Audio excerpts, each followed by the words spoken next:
and welcome to the pod. I'm your host, Grace, and with us we have Daisy, who's going to teach us how to become a strategic partnerships lead. So thank you so much for joining us. Thank you so much for having me. You're so welcome. So first of all, just tell me what that role is. So in strategic partnerships, I am identifying, sourcing, conceptualizing and launching mutual collaborations with businesses. So that's probably like a very complicated way of saying. No, I love it. I need to find other businesses that will help my business grow. Mm-hmm. And we do it together. We do it together through a common goal. Mm-hmm. And it's great. It's all about collaboration, basically, at the end of the day. So if you're interested in other businesses and how you can work together to kind of support one another within the industry, it's great fun. I love that. And I think that's so important. I'm really excited to talk about this because I think currently partnerships, collaborations, influence, it's mental out there. So yes. I think it's going to be so nice to see how brands are utilizing that and how that even works. Because sometimes I see partnerships come together and I'm like, how on earth? Like, did that even come about? But we will get into that. But first of all, just tell me what you wanted to be when you were growing up. Okay, so I think I wanted to be... It basically changed every day. I think the first thing I wanted to be was a hairdresser, which is actually quite funny considering where I work now. But I wanted to be a hairdresser one day, and then I wanted to be like an actress, and then one day I was a pop star. If I was in my kitchen, I was doing a cooking show. So really, really varied. I love that. Anything that's kind of creative. I have a very creative family, so yeah, that was, I think, what I wanted to do. But to be honest, even now, like these days, I change my mind all the time, and I'm like, maybe next year I'll do this, and maybe the year after I'll do that. So I don't know, I'm open to change all the time. That's so nice. And I think it's nice you saying you have like a creative family. So were you always growing up and kind of, pushed isn't the right word, but you know, what is the right word? You know, when it's like, you feel free to be creative. You were like, I was inspired by them. Mm-hmm. So like my dad was very artistic. My mum was really crafty, very good at making things. And then my auntie and her whole family are all actors and actresses. So I was quite influenced by them and their joy of different subjects like music and art. And like art's like I really love art and like making things with my hands, and that sounds a bit weird. But, I get the vibe though. Yeah. So I think that's probably why I was like, oh, I could do that. I could try that. Mm-hmm. And it's just kind of, my dad had he was also really into music and was in like a band when he was growing up. That's cool. So we've always, like every house, as I was growing up, we would have like a little music studio, and he would just set up this really weird like DIY music studio. We could all like make music together, and just like I would make like silly songs with my brother, and it's so weird, but we could just have the freedom to be creative and just love that. Try different things. So yeah, good fun. And so you studied, I guess. Yes. Did you go to uni? Yes. And what did you study at uni? I went to Nottingham Trent University, and I studied... So did producer stay? Mm-hmm. Oh, Trent. Trent shall I die. I did fashion accessory design. Oh, that's cool. Yeah, so I studied...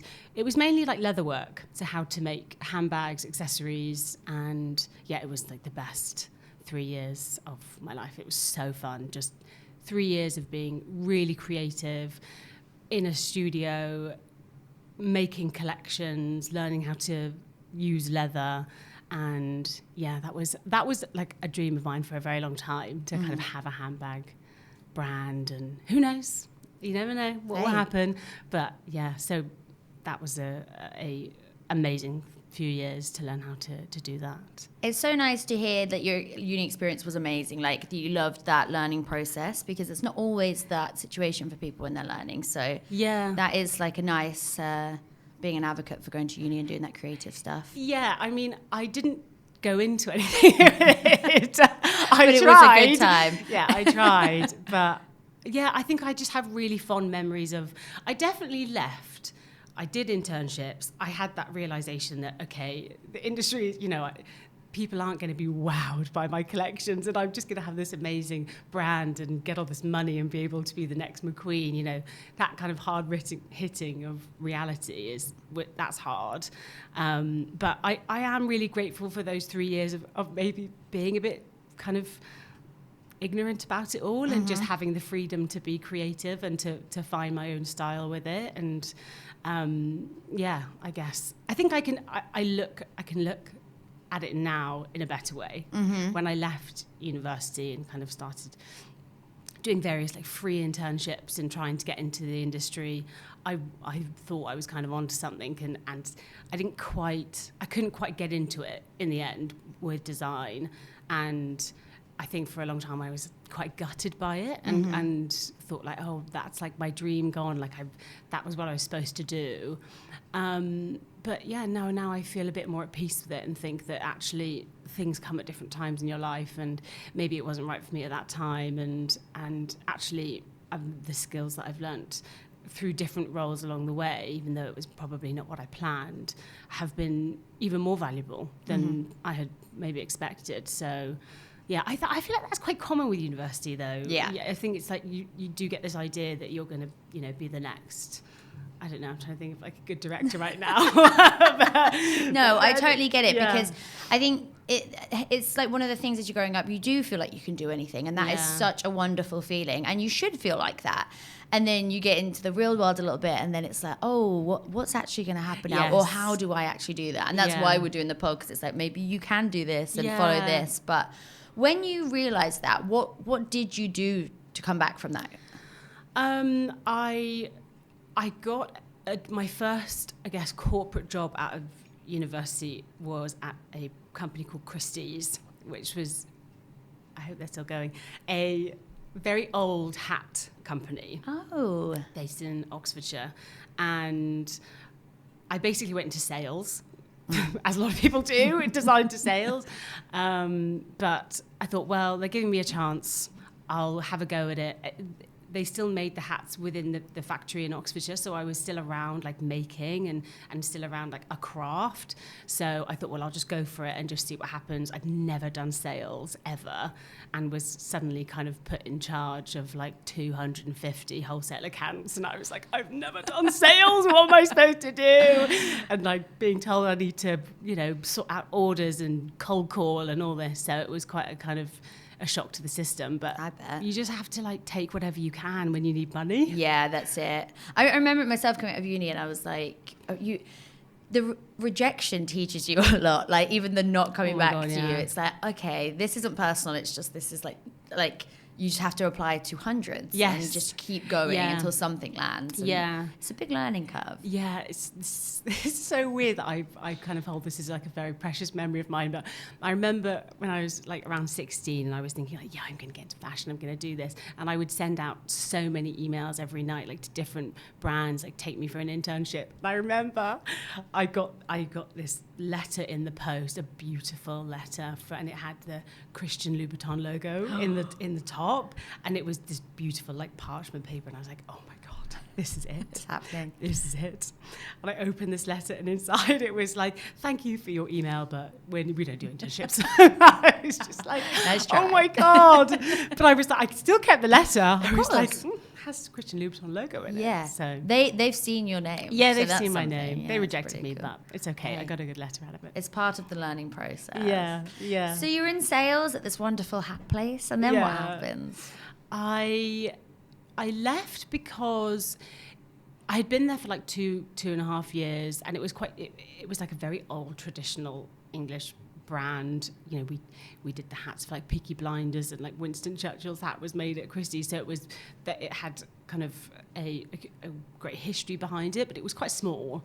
And I was looking for different challenges basically, so I moved to a company called Global Brands Group, which was still in accessories, so they had licenses for different fashion brands, and we would make, manufacture and distribute the accessories for those brands. So it would be like Fiorelli, Gap, All Saints, and I worked again in I think I moved more into like account management, but for international retailers, so like Zalando, and worked in various different markets like the Middle East and that kind of thing. So whereas I guess Christie's I was doing a bit of everything, trying to get into as many different retailers as possible, and then suddenly I was kind of plonked into this even bigger company where they already had their base, and it was about how do you grow those accounts and kind of nurture those relationships to grow the business, basically. So it was nice. I really liked the people there. I enjoyed the company, but I eventually left because we moved to Spain. So, yeah. What drove you to Spain? So my husband was offered a role as part of his company to open up an office in Madrid. Okay. So we Madrid's nice. kind of it was quite an incredible experience. We moved over there for 2.5 years. And that's how I got my current job at Treatwell. And yeah, I lived in Spain for 2.5 years. So you worked at Treatwell whilst in Spain? Yes, so I got the job there. So that's pretty interesting, because that's something I'd love to talk about. Like, so you applied in Spain? Yeah, so How does that work? Yeah, it was all very bizarre. So I knew I needed a job, obviously. I was like, right, we're moving to Spain. I need a job. And I didn't really know that many companies, obviously, in Spain. And, you know, there's the obvious, like, Interdex with their own, like, Zara and Bershka and things like that. But a lot of them needed you to speak Spanish, and I didn't. I did, like, 1 year at school. So luckily an opportunity came up for a kind of native English speaker at Treatwell in their Madrid office to start in brand partnerships. So it was kind of fluke, to be honest. What are the chances it just of came that? up, and I knew Treatwell obviously because it's really well established in the UK anyway. So I thought, well, I know the brand. They need someone to speak English, and I could do that. Yay. So I'll just go and see what happens. Was it not super scary to be working somewhere where you didn't speak the language? Honestly, it was so hard. Yeah, I can imagine. Really, really hard. And now I can look back at it and think it was an incredible thing to do. Yeah. And I think anyone that wants to move abroad for a few years, like, you should. Definitely, because it's so hard and it pushes you in ways that you didn't know you need to be pushed. Yeah. And also you kind of start to really appreciate small things. Like, if I could go into a coffee shop and order a coffee for myself in Spanish, I was like, I'm done for the day. I just like won. So it really kind of builds your confidence in ways you can't really you don't think possible, I guess, because like in the UK there's such like a hustle culture all the time to really be pushing for your career and growth, and I guess like over there that was all stripped back, and all it was I just need to kind of get as much as I can from this experience and try and learn the language and learn as much as I can, and that's all I'm here to do in a way. Because I guess in a way, because I was so nervous, that's all I could manage. Yeah, definitely. Like, just day by day, see how I go. It's quite nice. Like, you're right, like stripping that back, like kind of taking that pressure off. I know it's a different kind of pressure, but that is really lovely. Like, if I can just make it through today and, you know, have said something or, you know, read a bit of an email that I may not have understood before or something, that's an achievement in itself. It's the small wins, really. Yeah, I remember they would do like company meetings all in Spanish, and I would just have to sit there and be like, no. And I would like pick up a word here and there and basically just make up the meeting in my head, and I was like, I know what's going on. I love that. I can see you in there like yeah. I remember my sister had it once. She did a stint in Hong Kong, and she like sent us I don't know why, it was like a party after or something, and she was filming, And they all like cracked up laughing, and I felt so bad for her because she was like, yeah, I'm sure it's hilarious. Oh my She's God. like, I have no idea what they just said. Honestly, I relate so hard. Yeah. Like, so, but also on the other end, like I think I have like quite good humor, and sometimes I would say a joke and it would just be silence. And I would be like, these people don't know how funny I am. It's so frustrating. And I would sometimes be like, should I repeat myself? Do I repeat the joke?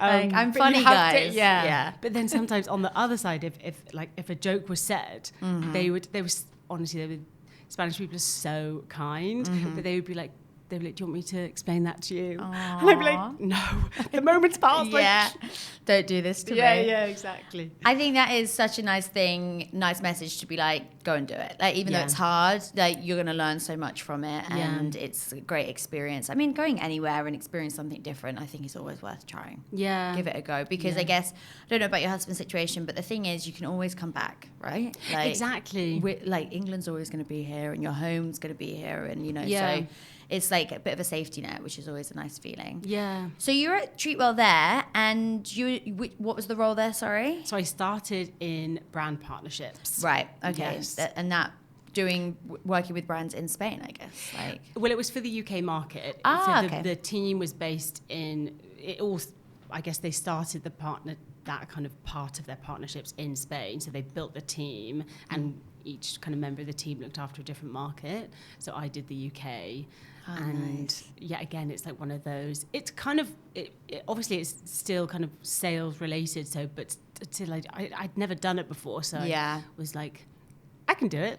Yeah. Like, let's see what happens. And what does that actually entail? You reaching out to brands and being like, do you want to partner with Treatwell? Yeah, so I've oversimplified that. Yeah. Well, no, not really. It's pretty spot on, to be honest.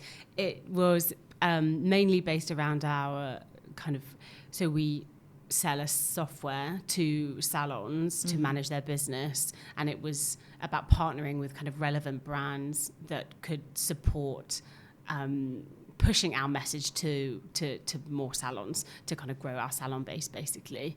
So it was great. It was a really like incredible learning curve to learn how to do that. And I really liked the collaborative element of it. I liked learning about other businesses and being, I guess, like quite creative in thinking, well, how does my business benefit you, and how does your business benefit me, and then how could that work long term? Yeah, that is fun. Yeah. And how do like your values align and things like that? Yeah. And you really do have to be creative about it and kind of try and think of like a lot of random ideas, but one you'll take to the team and be like, what about this? Yeah. And then they're like, okay, like, we can have a go and see what happens there. So we did partnerships with like Wella and various other brands like HT Brows and all kind of professional beauty brands to begin with. And makes sense for the company. Evolved. Yes. Sure. I bet it can go one of two ways, because I can imagine with partnerships, you put in a lot of work, and if it doesn't come to fruition, it feels a bit like not wasted time, but it's like, you invest so much without a certainty of knowing it's going to happen. Yeah, exactly. I think that's just like it's like par for the course with anything, isn't it? Like, you have to learn the hard way what works. And I started in partnerships at Treatwell, went and did I worked in the brand team for a bit, and have now come back to partnerships. And I feel like that foundation before has really, I just feel like I can like tell from the first conversation, like, if this is something worth investing time in. So it's with anything, it's experience, isn't it? Being able to kind of foresee kind of what you think you could get out of it, basically. So, but I bet when it goes through, that's an amazing feeling. Like when you see it go live, you're like, yes, this hard work has paid off. Yes. Yeah. Yes. It's worth it. It is really, really exciting. I think that the more exciting thing with my position now is every partnership is very different. So it feels like each one feels like a very different creative project, and you're having to work with so many different teams internally to kind of get everyone's buy-in and everyone engaged with it, and try and make it a kind of a long-term kind of partnership, and making sure you get that the other business is equally as bought in. Otherwise, it's not going to kind of it's not going to work. Yeah, so definitely. So when you came back, did you come back with the same job? I'm guessing you transferred with Treatwell back. Yeah. So I really like Treatwell's kind of their values and the way that they treat their employees. Like I have had an amazing experience with them and have met incredible people, and they're really supportive of people's kind of growth, so I wanted to stay. Nice. And I moved obviously back to the UK. I moved into the marketing team, which is quite a funny kind of divert, and became a brand manager for a bit, which was that's fun. An amazing kind of curveball. Yeah. But really enjoyed it because, again, it was really creative, and it was all around launching campaigns, right. launching, if we were, what was our message for January? How are we kind of surfacing that on all of our different channels, and that was great fun. Marketing, coming from sales, like, oh my goodness, there is a lot of work involved in marketing. The prep is it's not to be sniffed out. There's a huge amount of work that goes into it. Like, even just a post on Instagram, it's whoa. Oh my gosh, the approvals, you're like, oh my god, Jesus. Even if you want to just respond to something funny that's happened, it's like there's no time. Like, it won't even get approved in time. Yeah, it's crazy.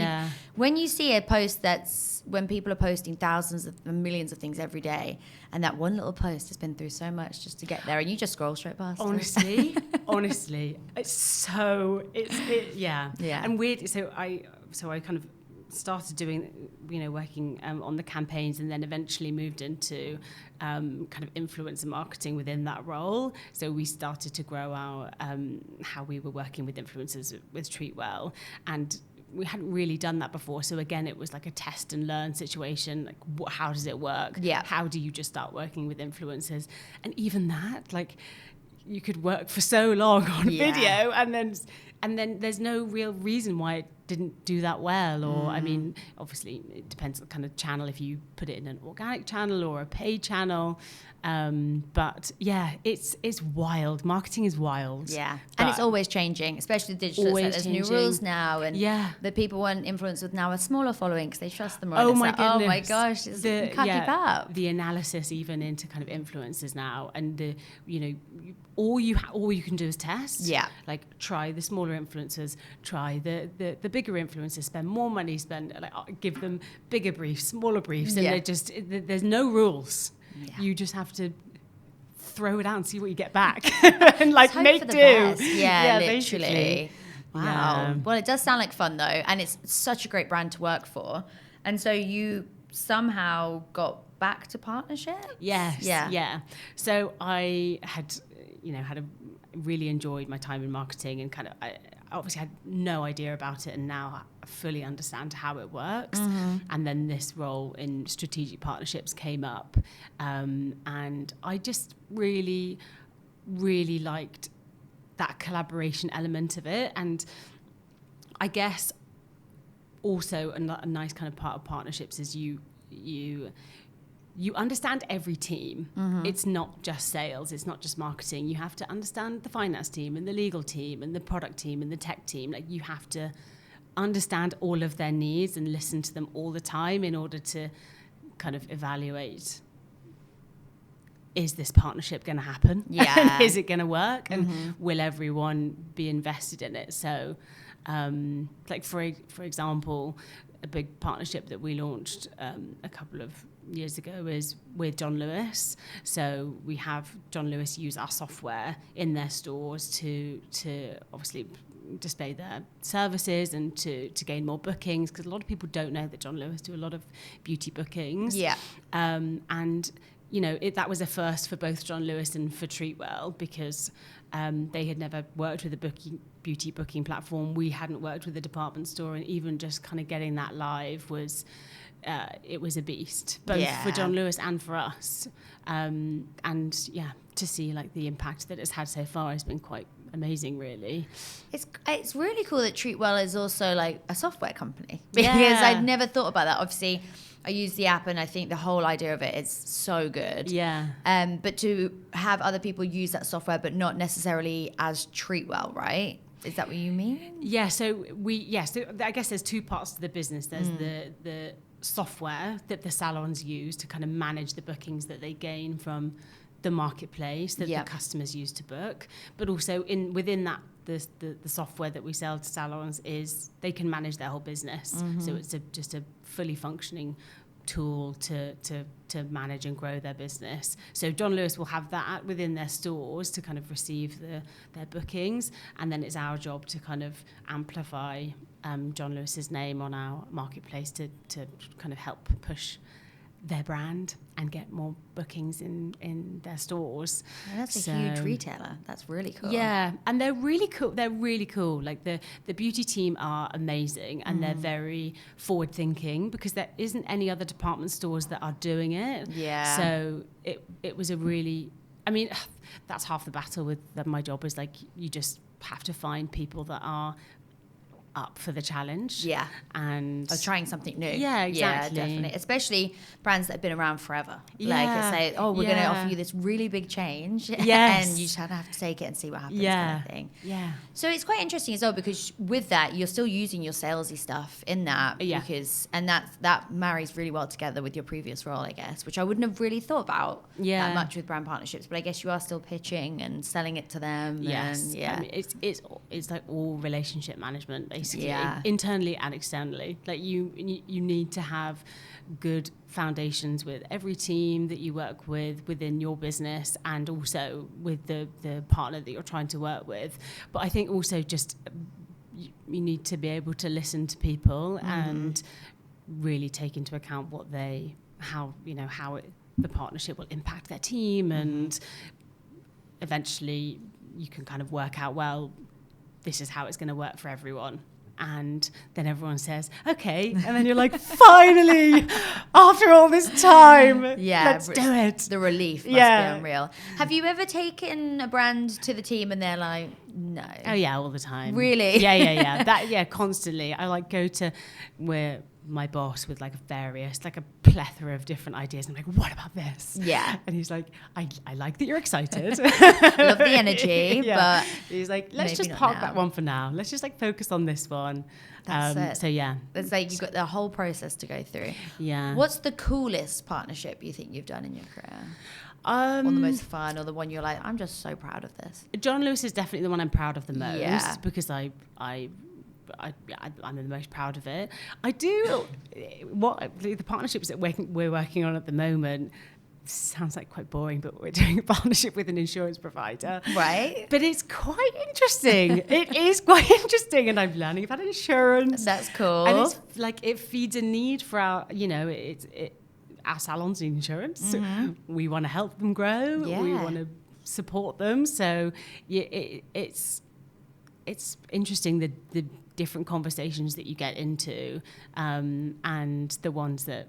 But I think that's the fun part, right? Being able to speak to loads of different businesses, find out what they're doing, what's their goals, what are they trying to do within the industry, and I just like really enjoy asking questions and learning about them. So it's that fun kind of sparking kind of conversation at the beginning. That's the best bit. I love that so much. And then you're like, oh, I have to actually do this now. Yeah, it's like, oh, okay, now what can I take from this to move on with it? Yeah. That does sound great. And I think it is so nice, because you do say insurance and you're like, how on earth would they cross over? So it's finding a way to make that happen is the creative bit, I guess. Yeah. Like, that's fun. And definitely also just accepting that you don't know everything, and that's fine. Yeah. And in every meeting or whatever, you probably can't answer a lot of questions, because I don't know much about insurance. But just, if you have good relationships with people, they'll help. And I think that's the biggest thing is like relationship management. Yeah.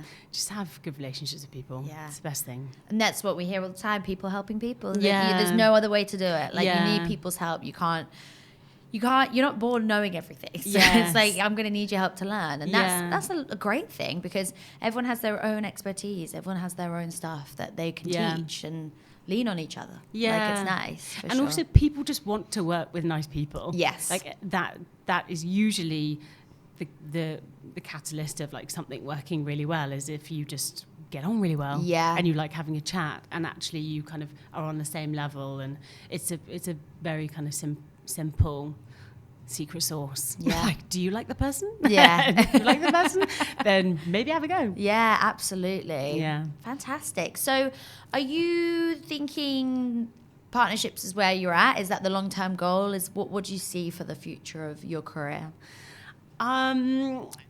It's interesting, because I've always had like various things alongside my job that I've kind of had a go at. So like recently just qualified to become a facialist, which is quite funny. That is really cool, because I love my facialists. Like, they're game changers. Exactly. So, so I feel like I've always had a kind of curiosity and I want to, you know, my job is a really important part of, obviously, like my need to live, and I enjoy it, and I'm lucky that I love the beauty industry and I get to work with really exciting people. But I also want things outside of my job that keep me going as well, and I really think that's important. So whether that's, you know, studying to become a facialist, or continuing to kind of make handbags on the side, or and then future projects. Well, this is what I'm going to ask you about, because obviously so lucky to introduce you, because you're a wonderful person, and so is Dula. Like, she was on the pod and she was fantastic, and she got a lot of traction with her. She's just so wise. Like, do you know what I mean? So she was obviously introduced because you're going to start your own podcast, which I'm so excited about. And it was really lovely. We got to chat just about how we started this one and get you on and talk through it. So please tell us a bit about the podcast. So I'm very grateful for, like, first and foremost, for kind of inviting me on to talk about it. And so, Dula is a very special family friend. You kind of can see how, you know, she has amazing experience. She's really interesting to listen to. And I lost my mum when I was 14 to cancer. And I was, you know, they're very kind of formative years of your youth, to not have like a motherly figure around to ask about, you know, I just got my period, what do I do? Yeah, like, definitely. Do I go to uni? What GCSEs do I do? My gosh, and all those kind of questions that I needed answers to at the time, you know, didn't have that like that person I could go to. But I was very fortunate that I had amazing women around me, and one of them was Dula, to kind of support me, and like, women are just incredible. And I was very, very lucky during that time to have amazing mentors and kind of women to help guide me through those years. And I guess that kind of spurred this curiosity for me to build relationships with older women and find out, and people that had kind of had incredible lives or established careers, or maybe they'd gone and done, I don't know, everyone has a story, right? Yeah, of course. And I really like asking questions and finding out about, just like, give me the pearls of wisdom, what are the tips and tricks of like getting like amazing confidence as a woman as I grow up, like how do I make decisions? And so I'm starting a podcast next year. It's launching next year. It's called The Mothers We Find, and it's an interview series with me and women about their careers, their lives, how they navigated their life decisions. And hopefully, I feel like there's a lot of podcasts out there that are kind of telling you what you're not doing right. And kind of how you need to kind of optimize this and like get up at 5 and all of that kind of narrative. And it's really similar to kind of what you're doing here. It's a hopeful message of like, this is how people did it, and you can do it too, and everything works out, and you'll be fine. And I feel like I've been so inspired by older women growing up, or, you know, I guess those like replacement mothers, that I just feel it's important to kind of to spread that a little bit more. Because there will be people in similar positions or looking for those role models themselves, and if they don't necessarily have them right there, this is going to be such a good place for them to go and listen and learn and find their own little community with you and your podcast. Yeah, exactly. It's all about female mentorship and just a kind of a safe space to be like, I don't have it all figured out, and that's fine. Yeah. And I'm going to listen to people that have figured it out and have said that it all works out in the end. Yeah, get those little pearls of wisdom from people. Yeah. And I have to say, I think you'll be a fantastic podcast host. I really do. I can't wait to listen to it. Like, it's going to be amazing. And I think it's a really nice message as well, like having that on the side of your job, like having your identity. Work's important, like you say, and I think it is important to love it, but it's also like you can have this whole other stuff going on, and that's going to fit in, and that's going to build who you are as well, and build skills and stuff that will contribute in ways that you didn't even realize. Yeah, and when we were discussing before, like we both really like speaking to people and like meeting new people and learning from people, and just like what a privilege to be able to kind of make that a hobby or something that you kind of really push for in your life. So I'm really excited. Good for you. I'm so excited, and we'll be following along, and I can't wait to hear it. It's going to be amazing.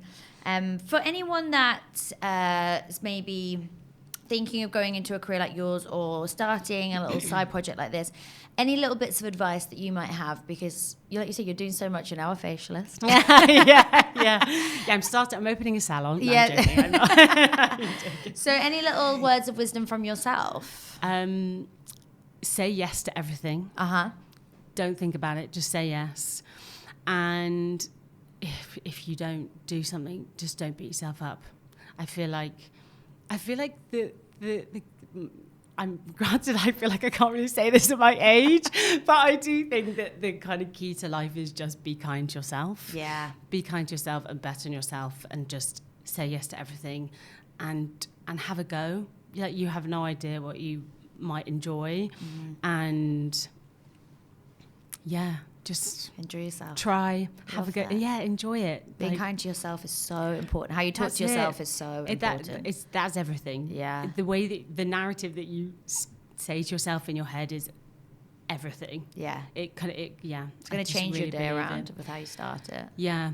I think it really is the most important thing. And if you feel like you're in an environment where that narrative is changing, move. Nice. I love that. What a way to finish. Well done.